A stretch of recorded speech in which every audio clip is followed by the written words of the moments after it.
The Middle East, one of the most attention-grabbing regions in the world, where conflicts take place continuously. There are many causes and reasons to explain today's conflict, but perhaps history is also a part. In the past, there was conflict in this area for many years, and then a country existed, an extremely powerful empire, dominating this Mekong Delta region for many years. They had the leading military and combat forces in the world at that time. Today, join with me. We will learn about one of the oldest, most powerful ancient civilizations known as the Assyrian Empire. We will discover how the Assyrians built their empire from the ashes of Bronze Age and building an iron empire that lasted for centuries. I want to learn how they expanded and evolved to become the world's first military superpower, as well as foster extraordinary developments in the arts and learning. And finally, I want to tell the story of what happened to cause their ultimate devastating demise. Mesopotamia was a vast floodplain.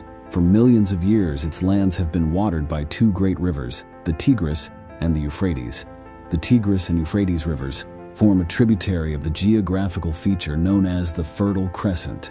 The Fertile Crescent continues south through mountainous Lebanon, down the Mediterranean coast of modern Israel, and into Egypt, watered by the Nile, and a fertile plain surrounded by mountains. Dangerous high mountains in the north and east, bounded by the Mediterranean Sea to the west and the impassable deserts of Arabia to the south. This vast corridor created the environment where some of the world's first great societies emerged. Every culture is associated with beliefs and gods that are worshipped and praised by people. They are spiritual symbols representing a city, a nation, or a vast empire. The gods and the city have a close and intertwined relationship. The gods of this time performed many of the tasks that they do for us today. They can be called upon when needed or sacrificed to ward off evil. At this time, each city also had a deity similar to each sports team having a mascot. It was believed that the gods lived literally in the highest chamber of the city's temple, often in a statue dedicated to them. If you are visiting another city on business, it is considered appropriate to make offerings to that city's god while you are there. And if two cities went to war, it was said that their gods were fighting in heaven just as their armies were fighting on earth. And the more successful a city was, the more powerful its god was believed to be. As the city of Ashur grew in importance, its god was named after the city itself. And so god Ashur was born. Great temples were built to honor this new god. And as the city grew in power, Ashur worship rose to become the highest form of religion for its people. This divine being quickly acquired new symbols and images. He is seen as a man wearing a cloak, crown, and bow, often appearing in carvings at the center of a winged disc looking down on the world and the golden city over which he presides. The people of the city of Ashur were soon called Ashur, but today we call them Assyrians. Like many powerful cities in this region over the next millennium or so, the Assyrians of the city of Ashur would make many attempts to establish their own kingdom, and several times they were successful. Indeed, Assyrians' glorious history spans roughly from the 21st century BC to the 7th century BC. The empire began modestly in the city of Ashur, called Sabartu by the Sumerians, located in Mesopotamia, northeast of Babylon, where merchants trading in Anatolia became increasingly wealthy, and that affluence gave allowing the city to grow and prosper. Although the city of Ashur dates back to the 3rd millennium BC, the surviving ruins of that city date back to 1900 BC and are considered the date the city was founded. Ashur is said to have become an independent city-state under Puzur-Ashur-Rein, who ruled c. 2025 BC. During the first 2 centuries after independence, Ashur was a city focused on trade.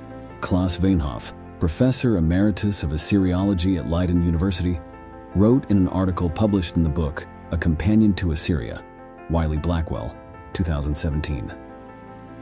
Weinhoff notes that the city covers an area of no more than 40 hectares and has a population of 5,000–8,000 people, which may limit its military power.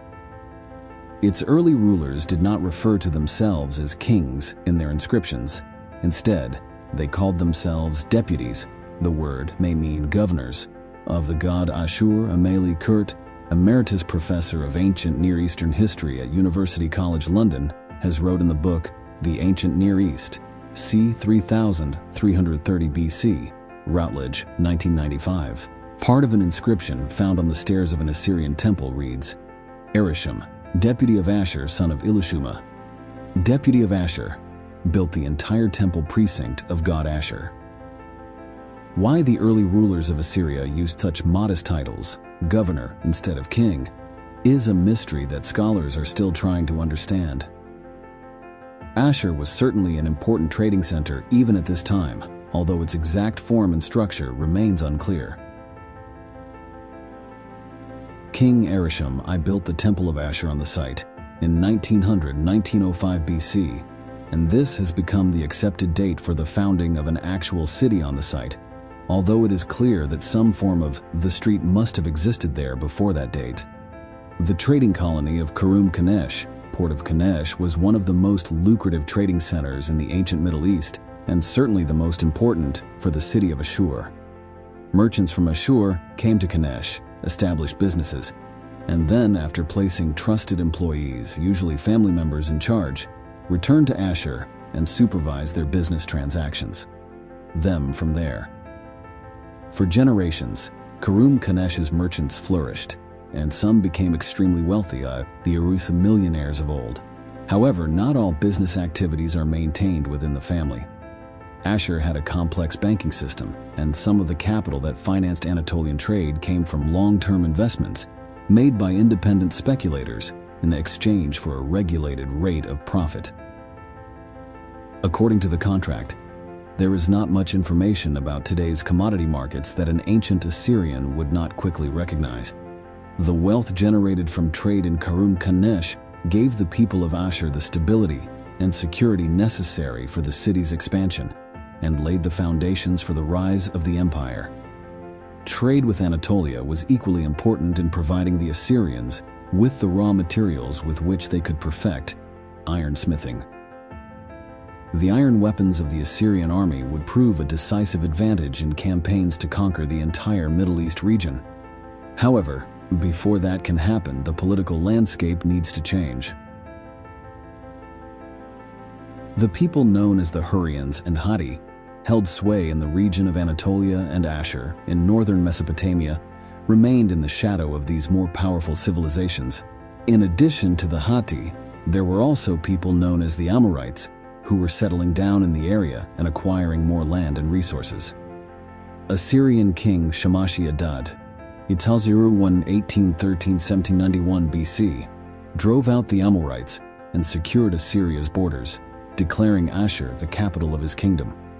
The Hatti continued to dominate the region until they were invaded and assimilated by the Hittites in 1700 BC.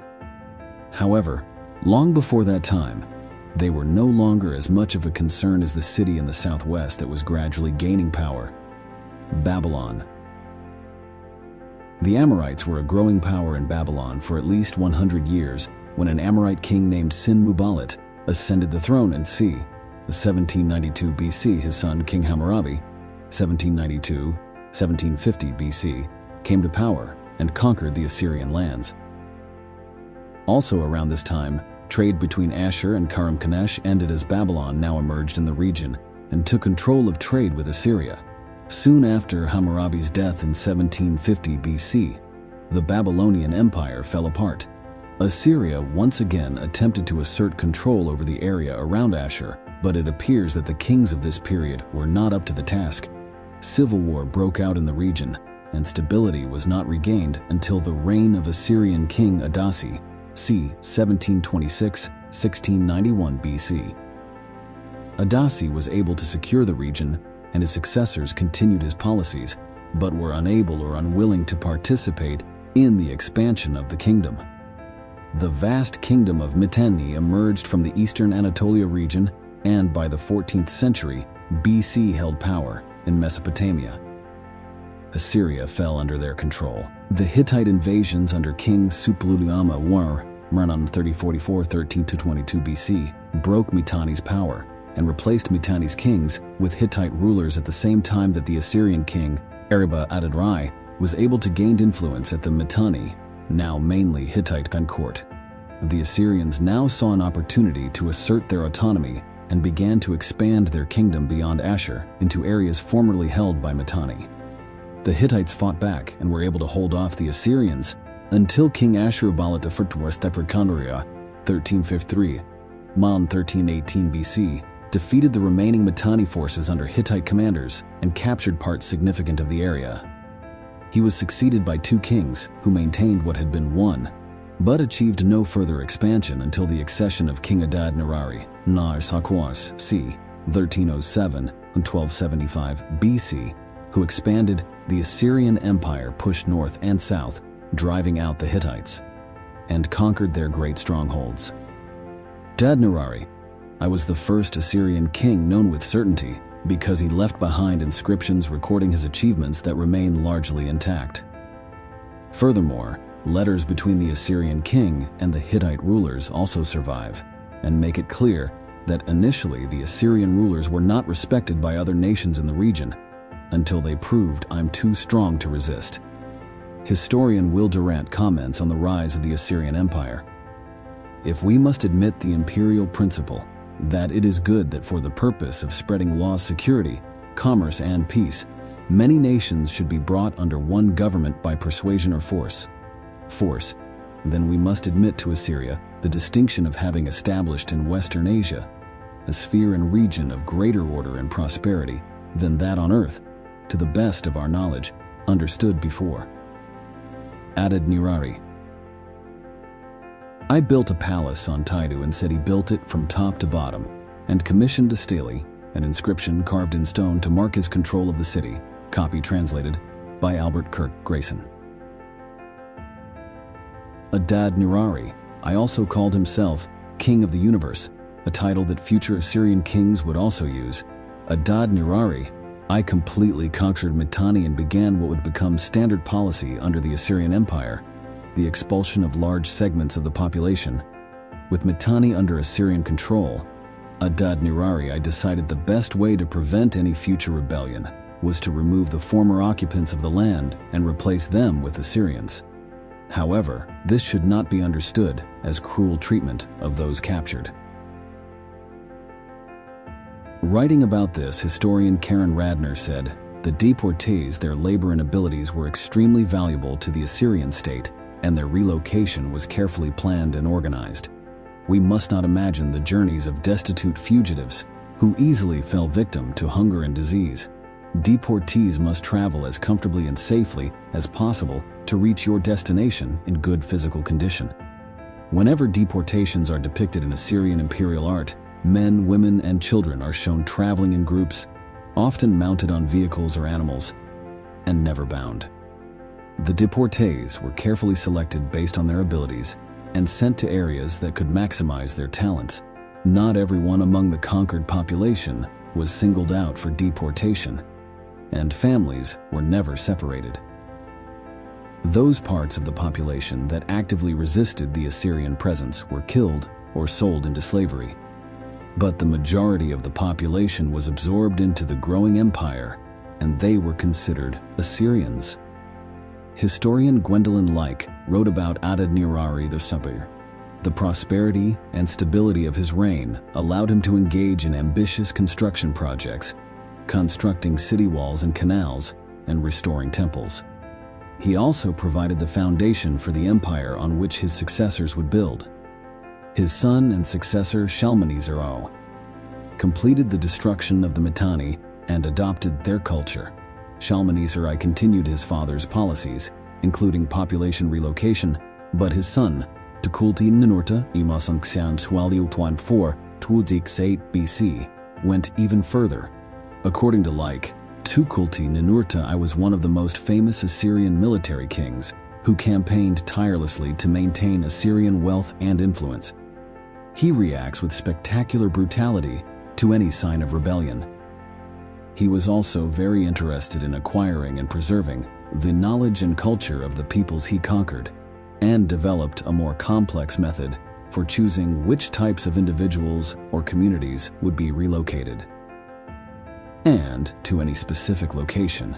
For example, scribes and scholars were carefully selected and sent to urban centers where they could help catalog written works and assist the imperial bureaucracy. A literate man, he composed the epic poem recording his victory over King Kassite of Babylon and the subjection of that city and the areas under its influence, and wrote another of his victory over the Elamites. He defeated the Hittites at the Battle of Nahiriya in c. 1245 BC, ended Hittite power in the region, and began the decline of their civilization. When Babylon entered Assyrian territory, Tukulti-Ninurta I severely punished the city by sacking it, plundering its sacred temples, and enslaving the king and part of the population back to Ashur rule. With his plundered wealth, he renovated his great palace in the city which he had built opposite Ashur, which he named Kartukulti-Ninurta, which he apparently seemingly retreated when the tide of public opinion turned against him. His desecration of the Babylonian temples was considered an insult to the gods, as the Assyrians and Babylonians had many of the same gods, and his sons and court officials were rebelled against him for meddling with the goods of the gods. He was assassinated in his palace, probably by one of his sons, Ashur-nadin-apli, who then ascended the throne. After the death of Tukulti-Ninurta I, the Assyrian Empire fell into a period of stagnation, neither expanding nor declining. While the entire Near East fell into the Dark Ages after the so-called Bronze Age collapse of c. 1200 BCE, Ashur and its empire were still relatively intact. Unlike other civilizations in the region that collapsed completely, the Assyrians appeared to have experienced something closer to simply losing forward momentum. The empire certainly cannot be said to have stagnant, because the culture, including the emphasis on military campaign and the value of conquest, continued. However, the empire and civilization did not expand as dramatically as under Tukulti-Ninurta III. All this changed when Tiglath-Pileser I ascended the throne, reigned c. 1150–76 BC. According to Leek, he was one of the most important Assyrian kings of the period, largely due to his extensive military campaigns, his enthusiasm for building projects, and his interest in collections. Set of cuneiform tablets. He campaigned extensively in Anatolia, where he subdued many peoples and ventured as far as the Mediterranean Sea.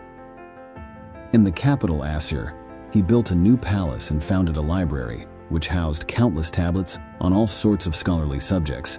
He also issued a legal edict, the so-called Central Assyrian Law, and wrote the first royal chronicle. He was also one of the first Assyrian kings to commission parks and gardens filled with native and exotic trees and plants. In the 11th century BC, Tiglath-Pileser I revived the economy and army through his campaigns, adding resources and a skilled population to the Assyrian Empire. Literature and the arts flourished, and the preservation initiative the king undertook regarding the cuneiform tablets would serve as a model for a later ruler, the famous library of Ashurbanipal in Nineveh.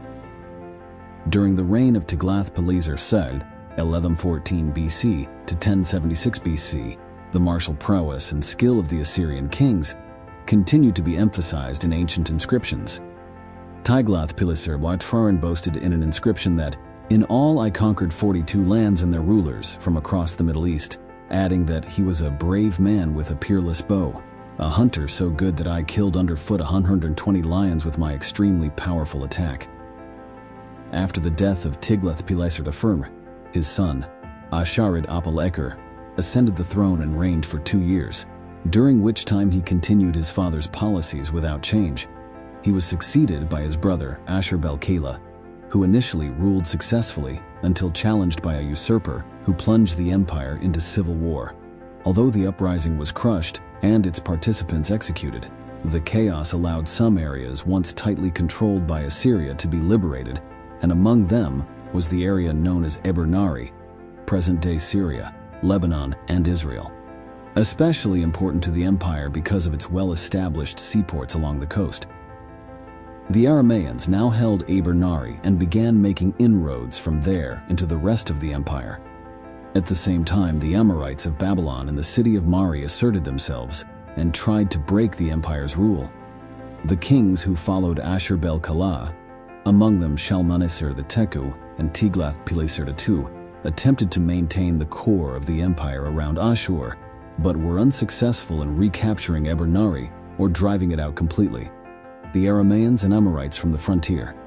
The empire gradually shrank through constant attacks from without and rebellions from within, and with no king strong enough to revive the army, Assyria again entered a period of stagnation, during which together they held what they could of the empire, but could do nothing else.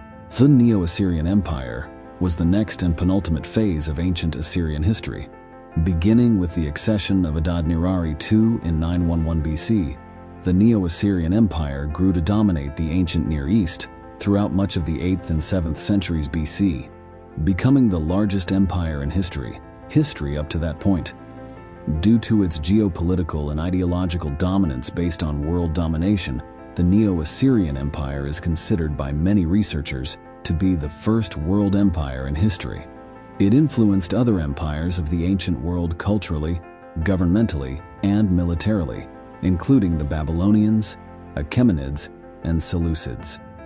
At its peak, the empire was the world's strongest military power and ruled all of Mesopotamia, the Levant, and Egypt, as well as parts of present-day Anatolia, Arabia, and Iran and Armenia. It was also the era that gave the Assyrian Empire its reputation for cruelty. Historian Kruwacek writes, Assyria must have had one of the worst press releases of any country in history. Babylon may be the name of corruption, decadence, and sin, but the Assyrians and their famous rulers, with fearsome names like Shalmaneser, Tiglath-Pileser, Sennacherib, Esarhaddon, and Ashurbanipal come to mind. Popular icon ranks just below Adolf Hitler and Genghis Khan in terms of cruelty, violence, and sheer murderous cruelty. This reputation was further noted by historian Simon Englam and others.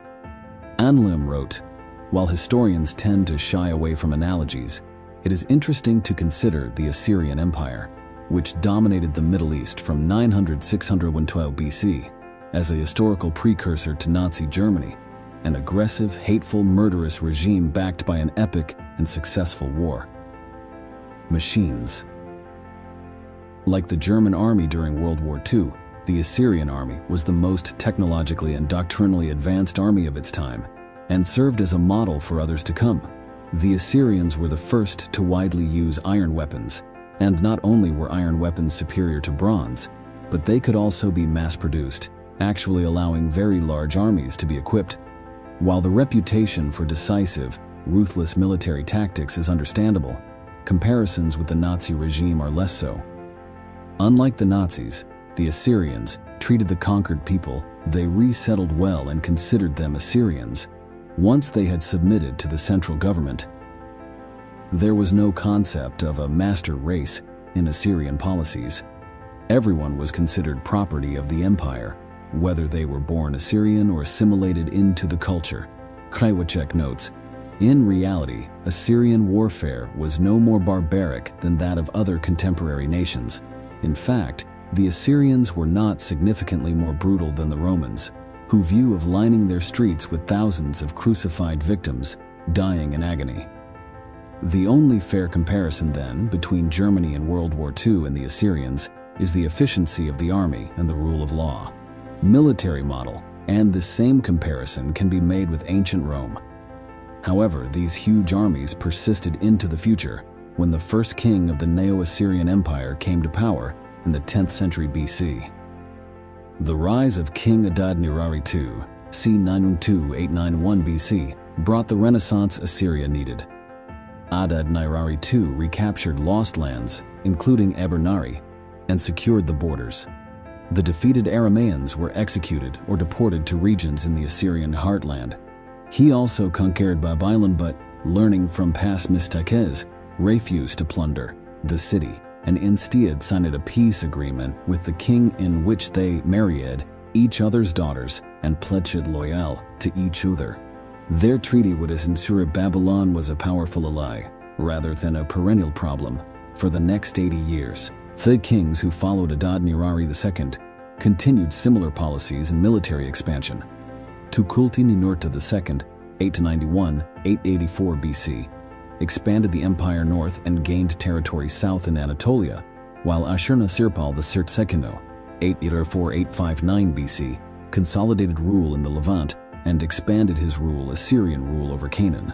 Their most common method of conquest was through siege warfare, which began with a brutal attack on a city. Alim wrote, "More than anything else, the Assyrian army excelled at siege warfare and was perhaps the first to carry a separate engineering corps. Offensive was their main tactic against fortified cities in the Near East. They developed a variety of methods to breach enemy walls. Sappers were used to sabotage walls or light fires beneath wooden gates, and ramps were erected to allow go through the ramparts or try to breach the upper part of the wall, where it is least thick. Portable ladders allowed attackers to cross trenches and quickly attack any point in the defense. These operations were covered by masses of archers, who formed the core of the infantry. But the pride of the Assyrian siege trains was their engine. These were multi-story wooden towers with 4 wheels and a turret at the top and 1 or sometimes 2 slats at the base. Advances in military technology were not the sole or even main contribution of the Assyrians, as during this same period, they made significant advances in medicine, building on the foundations of the Assyrians. Sumer and relied on the knowledge and talents of people who had been conquered and assimilated. Ashur-Nasirpal II. Tacitus compiled the first systematic lists of plants and animals in the empire, and brought scribes with him on a campaign to record new discoveries. Schools were established throughout the empire, but only for the sons of the rich and noble. Women were not allowed to attend school or hold positions of power, even though previously in Mesopotamia, women enjoyed nearly equal rights. The decline in women's rights is linked to the rise of Assyrian monotheism. As the Assyrian army campaigned across the land, their god Ashur accompanied them, but since Ashur had previously been associated with that city's temple and was worshipped only there, a new way of imagining this deity became necessary to continue that worship in other localities. Kriwachik wrote, "One can pray to Ashur not only in his own temple, in his own city, but anywhere." As the Assyrian Empire expanded its borders, Ashur was encountered in even the most remote places. From belief in an omnipresent god to belief in a single god is not a long step. Since he was everywhere, people understood that in a sense, the local gods were just different manifestations of the same Ashur. The unification of the vision of a supreme god helped further unify the regions of the empire. The various gods of the conquered peoples and their various religious practices were drawn into the worship of Ashur, who was recognized as the only true god ever called by different people, by different names in the past, but is now clearly known and can rightly be worshipped as a universal deity. Assyrian culture became increasingly associated with the expansion of the empire in the 9th century BC, new understandings of the deity, and the assimilation of people from conquered regions. Shalmaneser III, 824 BC, expanded the empire across the Mediterranean coast and received tribute from the wealthy Phoenician cities of Tyre and Sidon. He also defeated the Armenian kingdom of Urartu, which had long proved a significant nuisance to the Assyrians. However, after his reign, the empire erupted into civil war as King Shamshi-Adad v. 824–811 BC fought his brother for control.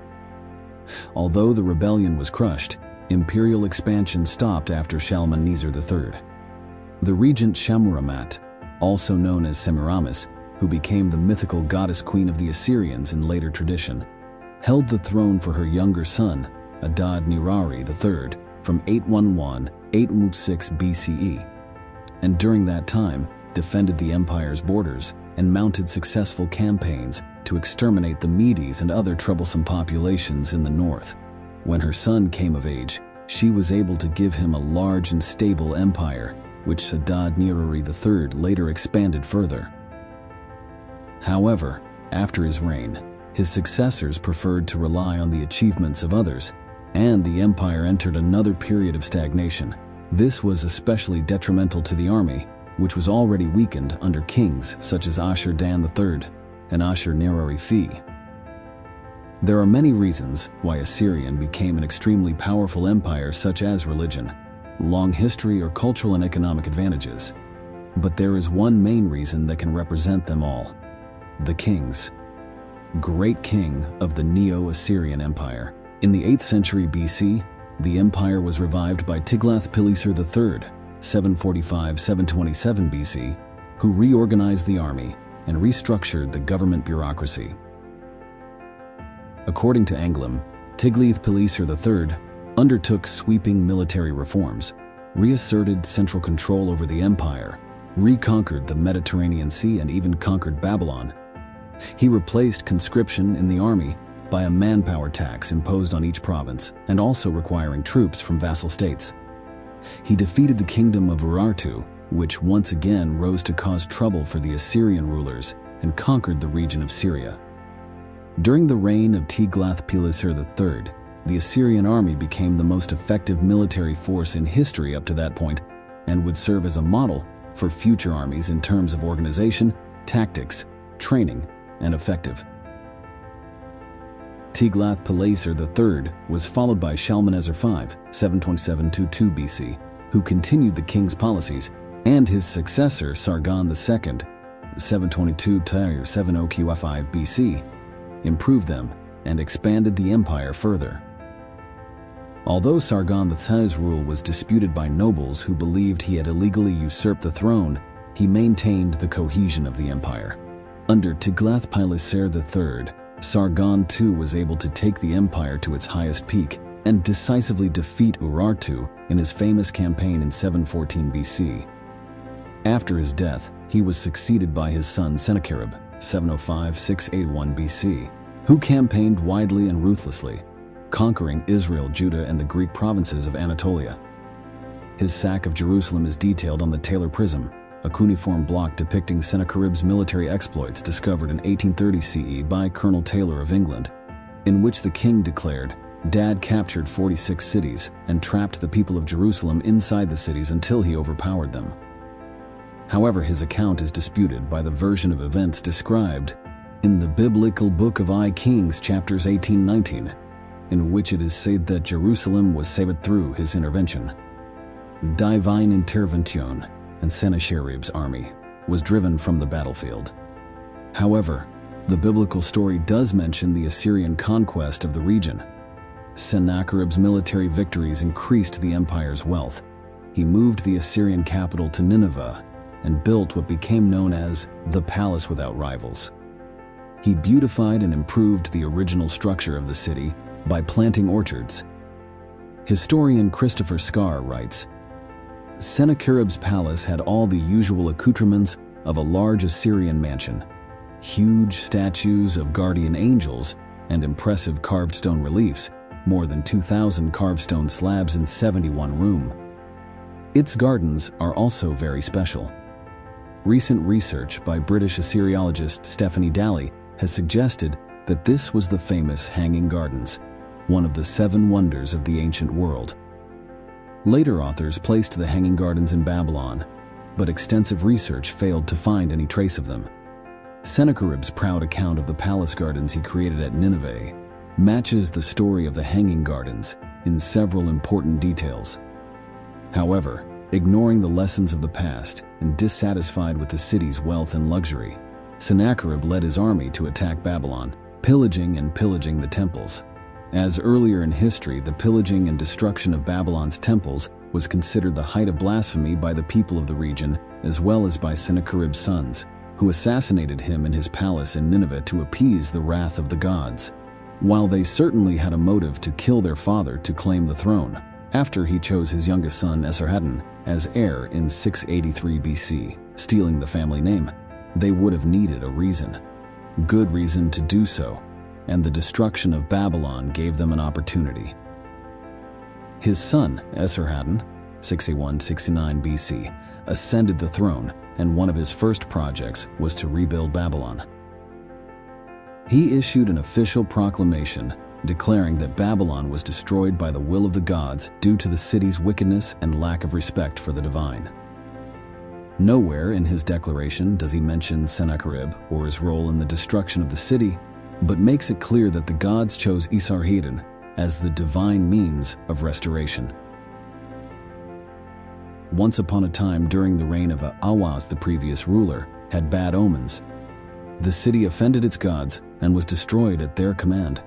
They have chosen me, Esarhaddon, to restore everything to its rightful place, to appease their anger and appease their wrath. The empire flourished under his reign.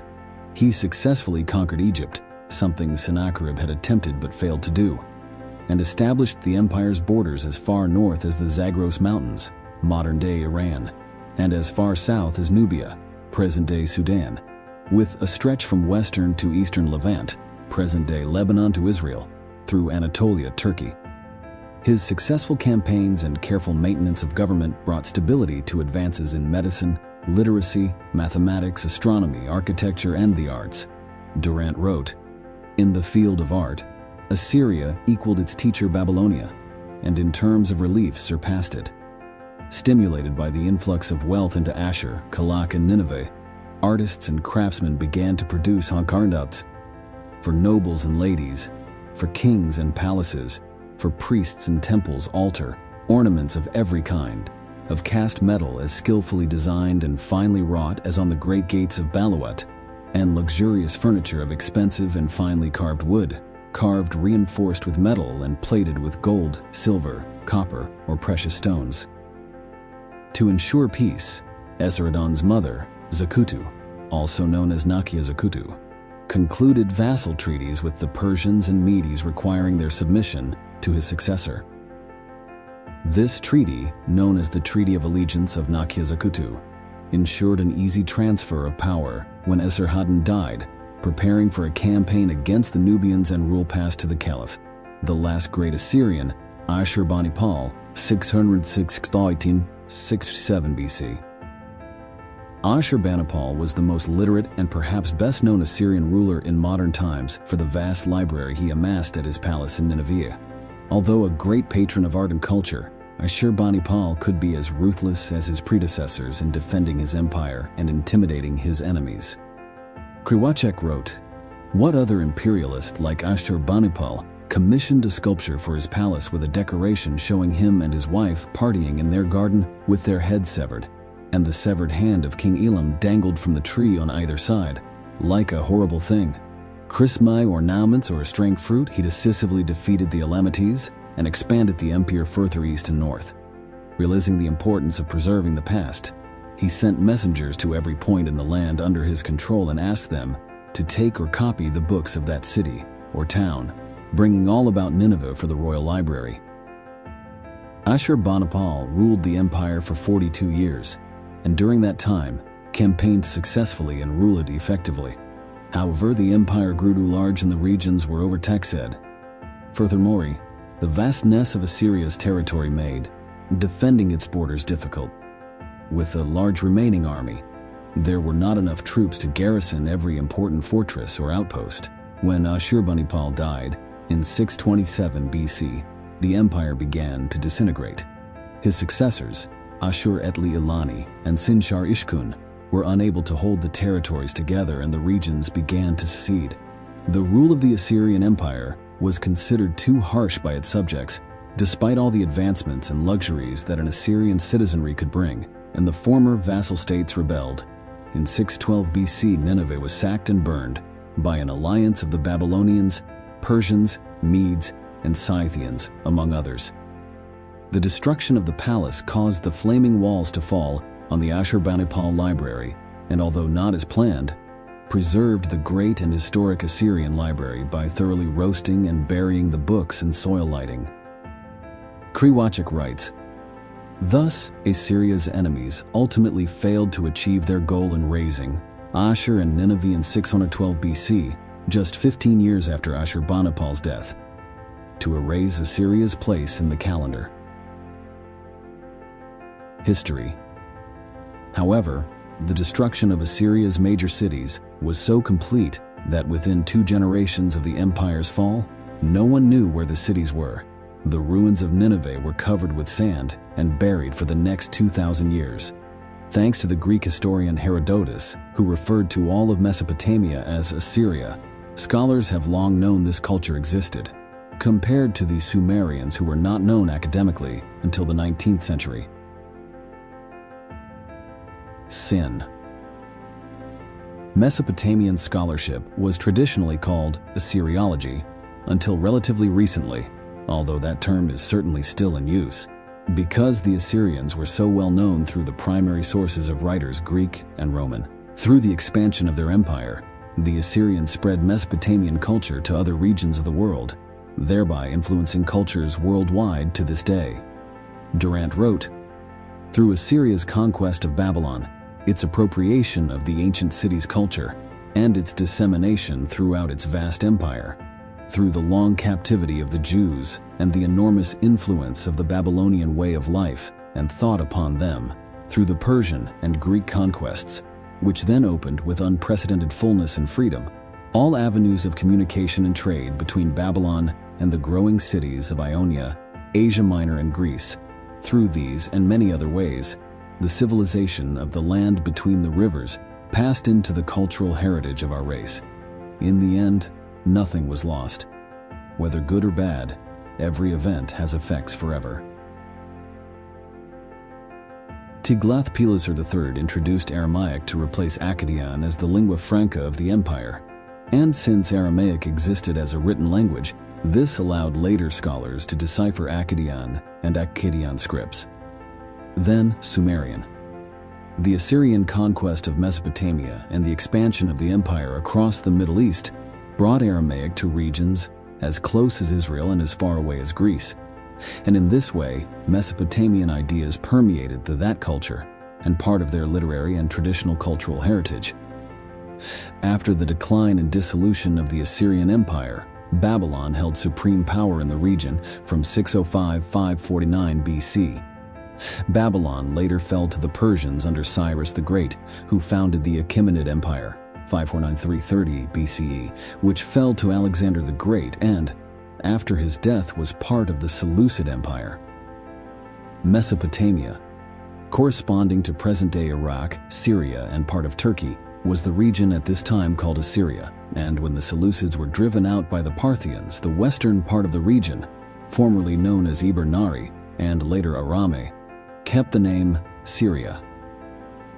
The Parthians gained control of the region and held it until the arrival of Rome in 116 CE, and then the Sassanid Empire held supremacy in the region from 226–650 CE until, with the rise of Islam, Christianity, and the Arab conquests of the 7th century CE, Assyria ceased to exist as a national entity. Among their greatest achievements, however, was the Aramaic alphabet, introduced into the Assyrian government by Tiglath-Pileser III from conquered Syria. Aramaean was easier to write than Akkadian, and so older documents collected by kings such as Ashurbanipal were translated from Akkadian to Aramaic, while newer documents were written in Aramaic and omitted Akkadian. As a result, thousands of years of history and culture have been preserved for future generations, and this is Assyria's greatest heritage. Assyria's most important legacy is perhaps the idea of a proper empire. Empires have a bad reputation these days, and I don't want to downplay their dark side. Essentially, empire means having some center ruling over a large and somewhat diverse periphery, that is, to a significant degree, unfree. However, empire also offers some advantages, such as the ability to circulate ideas and goods more easily. Indeed, the early Assyrians were mainly traders. When they ran their city-state at the beginning of the 2nd millennium BC, long before the imperial period, territorially, it was a very small entity. But the geographical horizon of the Assyrians at this time was already very broad. They engaged in long-distance trade, importing tin from Central Asia and textiles from Babylonia, and trading both for silver in Anatolia. Later, during the so-called Neo-Assyrian period, c. 900 BCE to 600 BCE, the Assyrians created a highly sophisticated communication network. The so-called Royal Road is often associated with the Persian Empire, which began in 539 BC, but it has existed since Assyrian times. I think it's important to emphasize that, unlike later empires, the Assyrians did not attempt to impose their own culture, language, or religion on any of their subjects.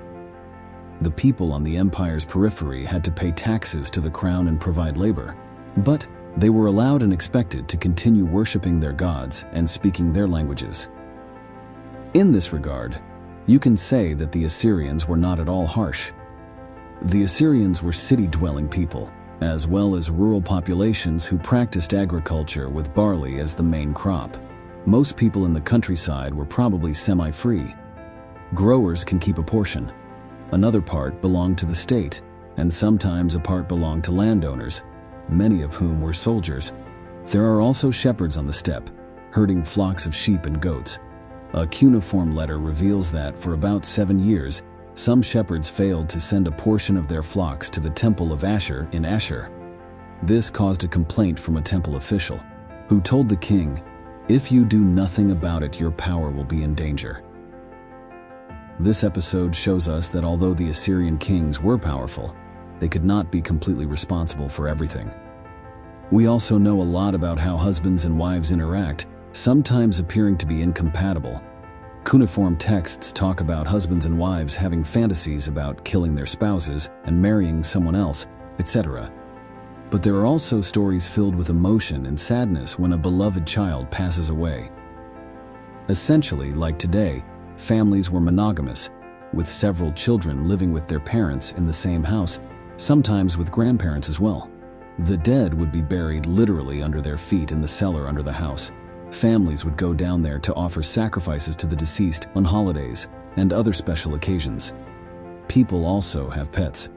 Some texts include cat omens, predicting what will happen when a cat sits on a person's chest or urinates on him or her. The latter is considered a good sign, indicating that the individual in question will become wealthy. The Great Assyrian Empire existed and dominated for a long time in Mesopotamia, the ancient Near East, until the end of the 7th century BC, when this once proud empire was destroyed. The Assyrian Empire ruled with brutal military force, so when there were signs of instability and weakness, the enemy seized the opportunity. A coalition of rebels and other Mesopotamian kingdoms arose and attacked the Assyrian Empire. This led to perhaps one of the greatest wars ever fought in the ancient Near East, lasting nearly 20 years. When it ended, the Assyrian Empire was no more. It was completely destroyed by several new Mesopotamian kingdoms, which would shape the future of the region in their own ways. In 631 BC, the great king of the Assyrian Empire, Ashur-banipal c. 669-631 BC, died of natural causes. During his reign, the Assyrian Empire expanded to its maximum extent. It was possibly the largest empire the world had ever seen, and its capital Nineveh was perhaps the greatest city on earth. As was common throughout the history of the Assyrian Empire, Ashur-banipal's son and successor, Ashur-tililani, faced opposition when he ascended the throne. The plots of Assyrian generals and officials were put down relatively quickly. During this brief civil war, several vassal kings of the Assyrian Empire took the opportunity to gain independence and expand their territories. For example, King Josiah of Judah conquered the city of Ashdod and settled some of his people in the region.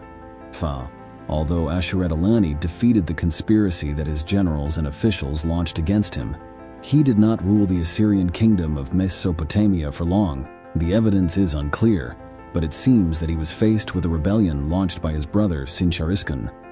Somehow, Sin-Shariskin seems to have gained the upper hand, and it is believed that Ashur-tililani was killed in the fighting around 628-627 BC. Soon after Sin-Shariskin ascended the throne of the Assyrian Empire, the vassal king of Babylon died. Hoping to protect a frequently rebellious region, Sin-Shariskin crowned himself King of Babylon.